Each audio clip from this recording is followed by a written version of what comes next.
လိုက်တဲ့ပြုံး Play Sport YouTube Channel ကနေကြည့်ရှုနေကြတဲ့ပရိသတ်များအားလုံးပဲမင်္ဂလာပါဗျာဒီကနေ့မှာတော့မြန်မာ National League ကနေကြီးပူးကျင်းပတဲ့အသက်22နှစ်အောက်လူငယ်လိပြိုင်ပွဲရဲ့ချန်ပီယံဆုအတွက်အဆုံးဖြတ်ခံယူရမယ်ကျွန်တော်တို့တူရင်ခုန်ရမယ်အပွဲကောင်းတစ်ပွဲကနေကြိုဆိုလိုက်ရပါတယ်ဒီနေ့အောက်တိုဘာလ28ရက်နေ့မြန်မာစံတော်ချိန်ညနေ3:00နာရီခွဲချိန်တိမှာတော့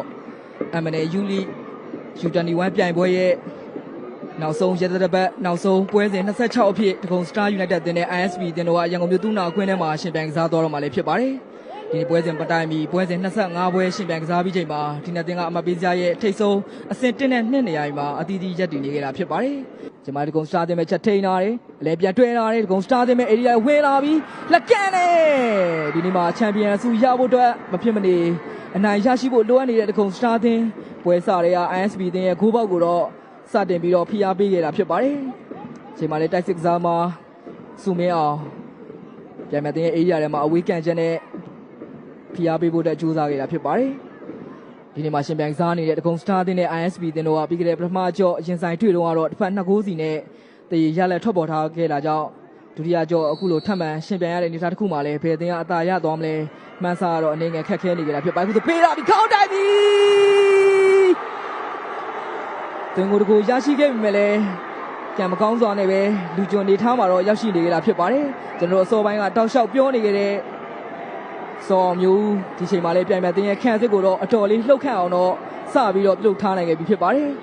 စောမျိုးလူကျွန်းနေထားမှာရှိမနေခဲ့ဘူးဆိုပေမဲ့လည်းဘောလုံးလက်ခံခဲ့တဲ့ကျော်နံပါတ်9ကောင်းခန့်ကျော်လူကျွန်းနေထားမှာတော့ရောက်ရှိနေကြတာဖြစ်ပါတယ်ရာသာတင်မဲ့ကွင်းထဲမှာပဲနေလင်းတန့်ရှုပ်ပေးထားတယ်ဒဂုံ Star တင်မဲ့တံမြတ်တိုက်စစ်ကနေပြန်ပြီးတော့ကျွန်းလာပြန်ပြီ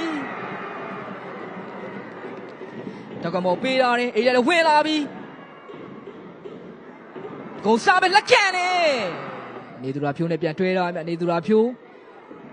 ညာချောင်းတောက်လျှောက်ပဲမှားပေးတာပြီ ISP တင်မဲ့ချက်ထိန်တာတယ်ရာသာတင်မြစောအောင်မျိုးမင်းသိန်းအေးရဝင်လာပြီလက်ဖြတ်ချိုးပေးတယ်ပေးပြီဂိုးပြီမြ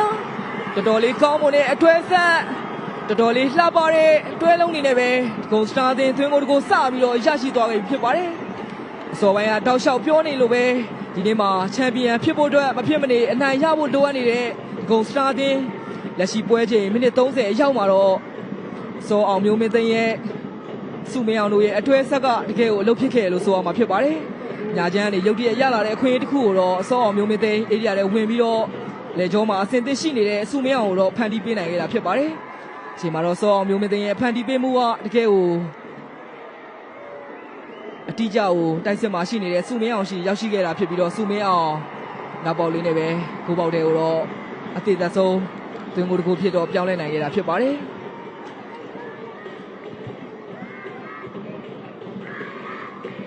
ခန်းဆောင်ကြီးပဲရှုံမြောက်တင်ထားတယ်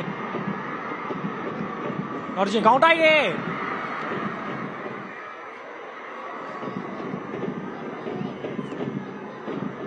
စတာတင်ရှင်းပါပဲဘောလုံးရလာတယ်လိုက်တင်မျောပေးတယ်အေရာတွေကဝင်လာပြီတကန်တယ် ISP တင်မရှိကိုထပ်ပြီးတော့မှားပေးတာလေအေရာတွေဝင်လာပြီ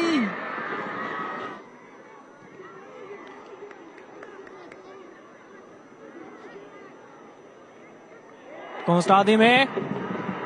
တလောက်ပပပဲတံမြန်တိုက်စစ်ကိုဆင်လိုက်ခင်ဗျာကွန်စတာတင်တော့ခွေးကောင်ဖြစ်ပါတယ်ခြာပေးထားသေးတယ်ကန်တယ်တကယ်ကိုကောင်းမွန်ခဲ့ပေမဲ့လေ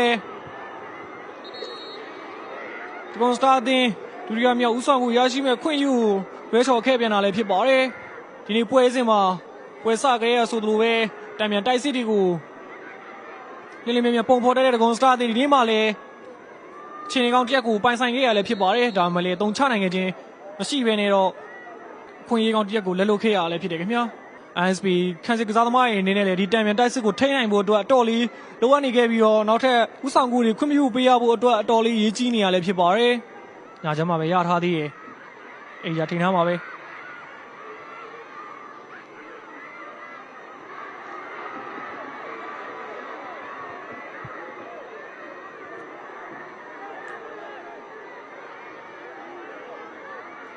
ဒီချိန်မှာဆိုရင်တော့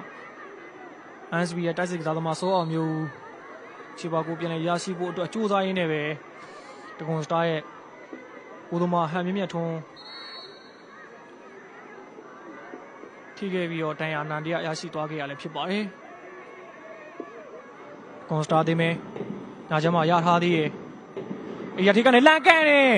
ဒီလိုအသင်း2သင်းပေါင်းပြီးတော့စုစုပေါင်းအသင်း14သင်းနဲ့ကျင်းပပြုလုပ်နေကြတာဖြစ်ပါတယ်ဒီပွဲစဉ်မတိုင်မီပွဲစဉ်ပေါင်း25ပွဲရှင်ပြိုင်ကစားပြီးခဲ့ပြီဖြစ်ပြီးတော့ချိန်မှာလည်း ISP သင်းမဲ့အဲ့ဒါဝင်လာတယ်ကွင်းလေတိုင်းဦးခင်မောင်ဆိုးကတော့ပြစ်ထန်ပေါ်တတ်မှတ်ပေးထားခဲ့ပြီဖြစ်ပါတယ် ISP သင်းရဲ့တိုက်စစ်ဆင်မှုကိုဒဂုံစတာသင်းရဲ့ခံစစ်ကစားမတွေဟန်တာမှာတော့အနည်းငယ်အန်နေများတဲ့အခြေအနေတစ်ခုကိုတော့ကြုံတွေ့ခဲ့ရတာလည်းဖြစ်ပါတယ် ISP သင်းရဲ့အဓိကအကိုသွင်းဆက်လို့ပြောရမယ်အစိုးအောင်မျိုးကိုဒဂုံစတာသင်းရဲ့ခံစစ်မရမကထင်းရှိုးဖို့ကြိုးစားရင်းနဲ့ပြည်တော်ဖြစ်တတ်မှတ်ခြင်းတော့ခံခဲ့ရပြီဖြစ်ပါတယ်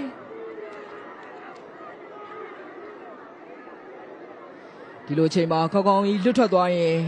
ကောင်းကောင်းကြီးပေးဆက်ဖို့ဒဂုံစတာသင်းရဲ့ခံစစ်ကစားမတွေအတော်လေးနားလည်ထားဖို့တော့ရတယ်များ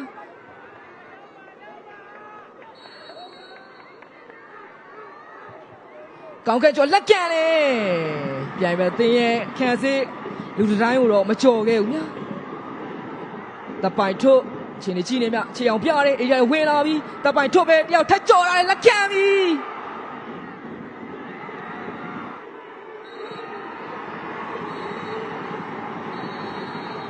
ကျွန်တော်စီကန်တင်ဆက်နေတဲ့အချိန်တွင်းမှာပဲ